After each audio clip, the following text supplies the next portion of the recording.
대한민국은 기적의 땅입니다. 세계에서 가장 빠르게 혁신하는 창조의 땅입니다. 최빈국 국가에서 70년 만에 상공오공 클럽에 진입하였습니다. 이제는 더해서 대한민국 우리 땅을 통째로 방어할 수 있는 한국형 아이언돔 구축에 성공하고 있습니다. 또 북한에서 발사하고 북한에서 어디 갔는지 모르는 발사체를 한국 국군이 단 96분 만에 추락한 발사체 일부를 인양하는 놀라운 성과를 보이고 있습니다. 우리 국군의 점거력에 세계가 놀라고 있습니다. 안녕하세요. 6월 1일 목요일입니다. 국방부는 지난 30일 한국 독자 기술로 개발한 한국형 사드, 장거리 지대공 유도 무기 LSAM이 초음속 탄도미사일 요격 시험에 성공했다고 발표했습니다. 이러한 기적 같은 성과에 대해서 특집 보도하는 방송이 없습니다. 이것은 한국형 아이언돔 구축의 신호탄입니다. 미사일 방어체계의 출발을 예고하고 있습니다. 현존하는 미사일 방어체계는 이스라엘 아이언돔이 유일합니다. 로켓과 대공포는 물론 미사일을 대부분 차단하고 요격할 수 있는 능력을 보유하고 있습니다. 이미 이스라엘 아이언돔은 90% 이상 높은 명중률을 실전에서 보여주었습니다. 하지만 아이언돔은 한 발당 5천만 원이 넘는 높은 가격 때문에 우리가 아이언돔을 수입해서 구축하는 것은 엄청난 비용을 감당할 수 없습니다. 우리 한국은 다양한 분야에서 세계 최고 기술력을 보유하고 있습니다. 국방과학연구소에서는 아이언돔 같은 MD 미사일 방어 체계를 자체 개발해 왔습니다. 그게 바로 어제 성공한 한국형 사드 LSAM이라는 미사일 방어 시스템입니다. 미국의 패트리어트보다 우수한 방어력을 보인다는 평가를 받고 있습니다. 이미 2번이나 비밀 실험에 성공하고 이번에 3차 시험은 국방장관과 국방기자단이 참관한 가운데 공개적으로 실시되었습니다. 이것은 북한의 핵 탑재 미사일을 격출시킬 수 있는 한국형 아이언돔의 시작입니다. 대한민국의 위대함이 끊임없이 발전하고 있다는 엄청난 성과입니다. 이런 역사적 도전과 성공에도 우리 공영방송들이 단신으로 소식만 전하고 있습니다. 정말 이념에 찌들어버린 불쌍한 영혼들입니다. 그러나 우리 시청자 여러분께서는 국방과학연구소 기술진들에게 격려를 하고 우리나라의 성공을 축하하고 마음껏 국가의 자존감을 높여 나갔으면 좋겠습니다. 국방부는 이번 성공으로 한국형 미사일 방어 체계 구축 속도가 더욱 빨라질 것이라고 발표하고 있습니다.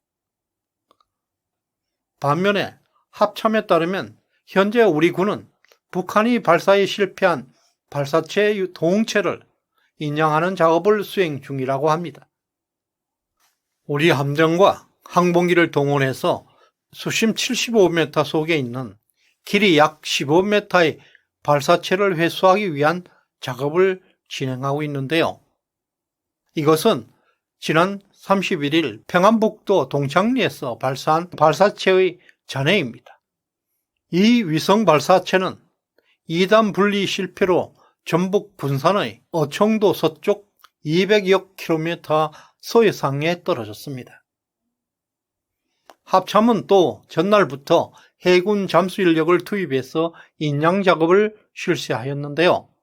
96분 만에 발사체 일부로 추정되는 직경 3m가량의 원통형 물체를 인양하는 데 성공했습니다.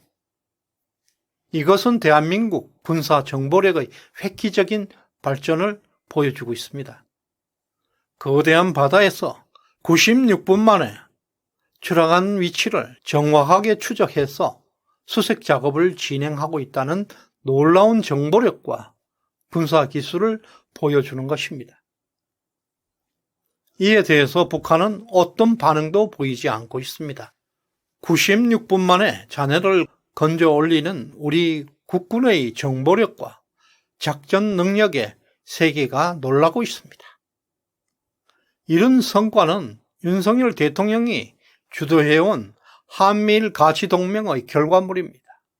동북아 일대는 한미일 세계 최고의 전력 자산들이 실시간 가동되고 있습니다. 개미 한 마리 움직임도 파악하고 그 정보를 한미일 상국이 서로 공유하고 있음을 입증하고 있습니다. 이제 우리 군이 정상을 찾아가고 있습니다. 지난 5년을 생각하면 정말 존경심이 넘쳐나고 있습니다. 어려운 환경 속에서도 우리 군은 인양 작업을 신속히 진행하고 있고 국민들은 지난 정권에서는 상상하지 못할 수준의 군사 대응 태세와 국가 기술력을 재확인할 수 있게 되었습니다. 15m짜리 추락한 발사체가 원형 그대로 인양되게 되면 북한의 기술 수준이 고스란히 드러나게 됩니다. 이미 인양된 물체의 용접 상태를 확인한 전문가들은 매우 조잡하다고 평가하고 있습니다. 이런 기술로는 우주로 날아갈 수 없다는 것이 그들의 한결같은 평가입니다. 그리고 발사체 부품에 대한 원산지도 드러나게 될 것입니다. 어떤 부품이 어디서 수입되어 왔는지 밝혀질 것입니다. 일각에서는 그것이 중국이거나 한국일 가능성이 높다고 보고 있습니다. 만약 한국이라면 유엔 제재 위반도 문제가 되지만 지난 정권에 대한 수사는 불가피할 것으로 보입니다. 한국 군사력은 세계 6위, 핵무기가 없는 국가들 중에서는 세계에서 한국이 최강의 군사력으로 평가받고 있습니다. 2022년에 한국의 K 방산 수출은 170억 달러, 세계 2위 군사 강국임을 입증하고 있습니다. 현재 한국산 무기 수요는 급증하고 있고 수요는 생산 캐파를 초과하고 있는 상황입니다.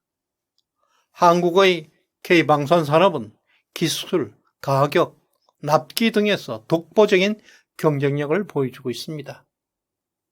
미국을 제외하고 세계 어디에서도 한국만큼 다양한 기술을 보유한 국가는 찾기 어렵습니다. 독일이나 일본을 포함해서 대부분 선진국들은 종합적인 기술적 면에서 한국에 미치지 못하고 있습니다. 고르게 발전한 기술력을 갖춘 나라는 찾기 어렵습니다. 이 모든 것이 바로 한국의 국가 경쟁력입니다. 그 결과 한국은 경제력에서 세계 6위, 그리고 세계 핵심 기술이라는 반도체와 배터리 분야에서는 독보적 클래스를 가지고 있습니다. 이와 같이 한국은 대부분 기술적 분야에서 세계 최강 수준입니다. 지난 정권에서 북한의 군사 기술이 대단한 것처럼 선동하였지만 사실 북한은 볼트나 너트 하나 제대로 만들지 못하는 나라입니다. 그런 나라에서 ICBM을 발사한다는 자체가 국제적 조롱거리입니다. 북한 자체 기술은 5%도 안 되는 조립품에 불과합니다. 마찬가지로 외신에 따르면 최근 중국의 민항기 개발도 60% 이상이 외국 부품을 조립한 것이라고 발표하고 있습니다. 한국의 잠재력은 정말 무궁무진 끝이 없습니다. 특히 윤석열 집권 이후에 한국형 미사일 방어 체계의 성공, 제2차 중동붐, K방산의 폭발, 항공우주위성의 발사, 월드컵 16강 등등 놀라울 정도로 대한민국에 많은 경사가 겹치고 있습니다.